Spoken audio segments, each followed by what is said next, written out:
Hello everyone, देखिए अब next topic करते हैं average power associated with capacitor only. तो average power associated with capacitor निकालना, इसमें इससे पिछले जो टॉपिक था उसमें हमने क्या किया था, average power associated with register only. ठीक है, तो कैपेसिटर ओनली बिल्कुल सेम वैसे ही डेरिवेशन चलनी है, देखते जाओ कि क्या हो रहा है। देखो इसमें भी हम लेट कर लेते हैं, लेट अल्टरनेटिंग ईएमएफ कितना होता है हमारे पास, इसमें हम लेट जो किया है ई इक्वल टू में ई नॉट साइन ओमेगा टी, और साथ में करंट के लिए हम इक्वेशन बना सकते हैं आई इक्वल टू में आई नॉट। अब यहाँ देखो आई की जो इक्वेशन बनेगी वो बनेगी आपके पास I naught cos omega T.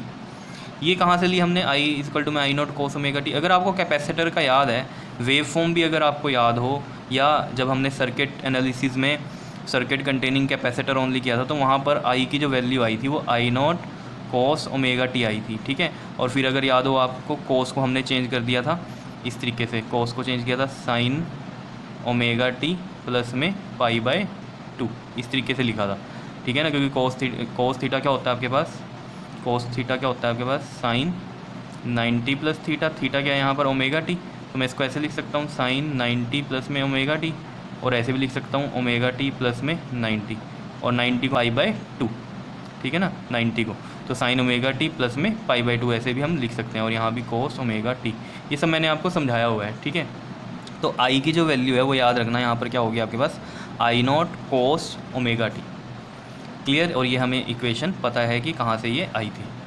ठीक है, अगर नहीं पता है तो सर्किट कंटेनिंग कैपेसिटर ओनली वाला टॉपिक देख लो, वहाँ से आपको पता चल जाएगा। वहाँ पर हम क्या करते थे, इनके फेजेस देखते थे। ठीक है ना, जैसे ई की ये इक्वेशन थी और आई की ये आई थी हमारे पास। ठीक है, तो आई के लिए ये इक्वेशन आई, तो यहाँ पर हमें पता है इसका फेज डिफरेंस कितना होता था, 90 का होता था। ठीक है, चलो बस हमें ये वाली इक्वेशन की ज़रूरत है, यहाँ पर कोस ओमेगा टी, आई नोट कोस ओमेगा टी। ठीक है, और यहाँ लिख देते हैं हम वी नो दैट। ठीक है, पता है। उसके बाद वही है, पावर का जो फॉर्मूला है वो आपको पता है क्या होता है, वर्क अपॉन में टाइम, और अगर स्मॉल वर्क है तो वो स्मॉल टाइम के लिए बात करेंगे। और यहाँ से अगर हम देखें डी डब्ल्यू की वैल्यू कितनी बन जाती है, पी डी टी बन जाती है। ठीक है, तो वही लाइन यहाँ भी लिखेंगे हम, let D W B the small amount of work done in small time D T. Clear, तो डी डब्ल्यू की जो वैल्यू है वो आ गई आपके पास पी डी टी, और डी डब्ल्यू की जो वैल्यू आ जाएगी यहाँ से, देखो ये तो पता चल गया आपको डी डब्ल्यू की वैल्यू पी डी टी कैसे आई है। ठीक है, और पावर आपको पता है वी आई होता है, वी आई, वी की जगह हम ई रख सकते हैं तो ई आई, तो यहाँ पी की जगह हम क्या रख दें, ई आई, और साथ में डी टी। अब देखो ई और आई की इक्वेशंस यहाँ से पता है तो वो रख देते हैं हम यहाँ, डी डब्ल्यू इक्वल टू में ई की हो गई ई नॉट साइन ओमेगा टी, और आई की हो गई आई नॉट कोस ओमेगा टी, और साथ में डी टी। तो ये आपके पास आ जाएगा ई नॉट और साथ में ये आई नॉट, और इनको इकट्ठा लिख देते हैं हम साइन ओमेगा टी कोस omega T D T. Clear, अब हमें क्या करना है, देखो यहाँ पर हमें साफ पता चल रहा है कि डी डब्ल्यू तो स्मॉल वर्क डन है, हमें टोटल वर्क डन चाहिए फुल साइकिल के लिए। तो इसमें क्या करेंगे, फिर हम इंटीग्रेशन करेंगे। इंटीग्रेशन का मतलब ही क्या होता है, जोड़ना। तो इंटीग्रेटिंग ऑन बोथ साइड्स, जब हम इंटीग्रेशन कर देंगे दोनों साइड तो देखो ज़रा क्या होने वाला है। देखो ये हो जाएगा आपके पास डी डब्ल्यू इंटीग्रेशन 0 से डब्ल्यू इज इक्वल टू में ई नॉट आई नॉट, ये पूरी इंटीग्रेशन 0 से टी कर देते हैं हम, साइन ओमेगा टी कोस ओमेगा टी डी टी। कितनी बात क्लियर है या नहीं है बताओ। अब देखो इसमें एक चीज़ ध्यान में रखनी है आपको, देखो आप लोगों को जो फॉर्मूला पता है वो पता है sine 2 theta is equal to में क्या होता है आपके पास, ये 2 साइन थीटा कोस थीटा। ठीक है, ये फॉर्मूला होता है। तो यहाँ पर तो है साइन थीटा कोस थीटा, तो देखो अगर ये हमें पता है sine 2 theta is equal to 2 sine theta cos theta है, तो यानी कि 2 sine theta cos theta sine 2 theta के इक्वल होगा। तो 2 साइन थीटा कोस थीटा है, लेकिन यहाँ और यहाँ पर क्या है, simple sign theta cos theta. तो हम क्या करें यहाँ पर, तो हमें क्या करना पड़ेगा, यहाँ 2 से मल्टीप्लाई कर देंगे और 2 से ही डिवाइड कर देंगे। कितनी बात क्लियर है या नहीं है। ठीक है, तो हम क्या करेंगे, यहाँ 2 से मल्टीप्लाई और यहाँ 2 से डिवाइड। तो देखो ज़रा डी डब्ल्यू की इंटीग्रेशन डब्ल्यू, और ये 0 से डब्ल्यू चल रही है लिमिट, ये देखो यहाँ ई नॉट आई नॉट बाय 2 बाहर, इंटीग्रेशन हो गई 0 से टी, और 2 साइन ओमेगा टी कोस ओमेगा टी, ये किसके इक्वल होता है आपके पास, साइन 2 थीटा यानी कि साइन 2 ओमेगा टी के। ठीक है, तो यहाँ से हमने लिख दिया इसको sine 2 omega T D T. कितनी बात क्लियर है या नहीं है बताओ।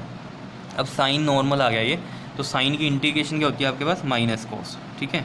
तो देखो अब ज़रा क्या करेंगे हम इसमें, ई नॉट आई नॉट बाई 2 और इसकी इंटीग्रेशन साइन की होती है माइनस का कोस और 2 ओमेगा टी है साथ में, तो 2 ओमेगा टी और 2 ओमेगा टी का 2 ओमेगा यहाँ पर कहाँ आएगा, नीचे आएगा। अगर डिफ्रेंशिएशन होती है तो उसमें क्या करते हैं हम, वो चीज़ मल्टीप्लाई में जाती है 2 ओमेगा टी का 2 ओमेगा, लेकिन इंटीग्रेशन में ये डिवाइड में जाता है, क्लियर। और इसके लिमिट हो गया 0 से टी। क्या इतनी बात क्लियर है या नहीं है। अब देखो क्या करेंगे हम इसमें, ये आ गया E naught I naught by 2 और ये देखो ये 2 ओमेगा भी हम यहाँ बाहर लिख देते हैं और साथ में ये माइनस भी यहाँ बाहर ले जाते हैं। बताओ कोई परेशानी है तो क्या बचा अभी इधर यहाँ पर, सिंपल कोस 2 ओमेगा टी 0 से टी, ठीक है। अब इसको देखो हम कैसे लिखेंगे, माइनस का E naught I naught by 2 टू ज़ा 4 ओमेगा और इसको हम ऐसे लिख देंगे cos 2 omega capital T, small T की जगह कैपिटल टी आ गया माइनस में। अब देखो स्मॉल टी की जगह जब 0 रखेंगे तो ये वाली टर्म क्या आ जाएगी 0, तो ये बन जाएगा कोस 0। समझ रहे होंगे क्या कर रहे हैं, upper limit minus lower limit, ठीक है।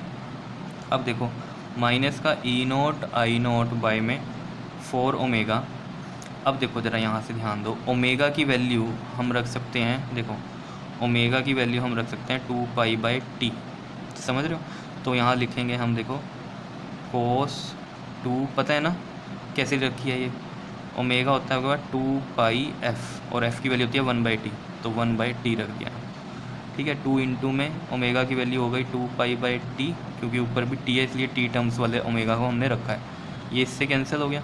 और कोस 0 कितना होता है 1 होता है, कितना बन गया इधर कोस 4 पाई और कोस 4 पाई भी कितना होता है आपके पास 1 होता है, तो 1 माइनस 1 हो गया ये, और इधर हो गया E naught I naught by 4 omega. तो देखो 1 minus 1 is 0 and 0 multiply by that term क्या आ जाएगा आपके पास 0 ही आएगा। और ये देखो यहाँ पर ये upper limit minus lower limit हो जाना था, तो ये सिंपल आपके पास वर्क डन आ रहा है टोटल, समझ रहे हो। तो वर्क डन आ रहा है 0। अब देखो अगर वर्क डन ही नहीं है, ठीक है, अगर वर्क डन टोटल क्या हो रहा है 0 आ रहा है, तो यानी कि पावर भी क्या होगी फिर 0। देखो कैसे, बिकॉज पावर का फॉर्मूला होता है W बाई टी और W क्या हो गया है 0, यानी कि वर्क डन 0 हो गया है, तो T, तो पावर भी कितनी आ गई 0। एवरेज पावर जो आ गई आपके पास एसोसिएटेड विद कैपेसिटर वो कितनी आ गई 0 आ गई। क्या इतनी बात समझ में आ रही है। ये चीज़ ध्यान में रखना, यहाँ पर देखो ये टोटल वर्क डन जो हुआ वो 0 हुआ फुल साइकिल के लिए, तो जो पावर है वो भी फुल साइकिल के लिए ही है, तो उसको ही हम एवरेज पावर बोल देंगे। तो यहाँ W क्या हो गया 0 हो गया और नीचे T आ गया, ठीक है, तो पावर कितनी हो गई 0 हो गई। अगर देखो ये 0 नीचे होता और कोई चीज़ ऊपर होती, और मतलब मेरा कहने का मतलब है कि 0 अगर नीचे होता है तो फिर आंसर इन्फिनिटी होता है, लेकिन यहाँ 0 ऊपर है तो इसका मतलब पावर क्या है 0 है, एसोसिएटेड पावर कितनी हो गई वो 0 हो गई। किस केस में, कैपेसिटर के केस में, ठीक है। और वैसे भी आप सोचो ज़रा, पावर की डेफिनेशन ही क्या थी, rate of doing work, work करना टाइम के साथ, वही क्या होती है पावर। लेकिन जब वर्क ही नहीं हुआ तो पावर किस बात की, ठीक है ना, वर्क नहीं हुआ तो यानी कि पावर नहीं है, पावर नहीं है तो मतलब वर्क नहीं हुआ। समझ रहे हो इतनी बात, ये चीज़ समझ में आ रही है या नहीं। तो ये चीज़ ध्यान में रखनी है आपको कि यहाँ पर average power associated with capacitor कितनी है आपके पास 0 आएगी। बताओ सिंपल ही थी डेरिवेशन, कुछ भी मुश्किल नहीं था, बस ये थोड़ा इंटीग्रेशन पार्ट है, इसको आप समझ के करना तो ईजी लगेगा आपको, ठीक है। ओके जी, थैंक यू।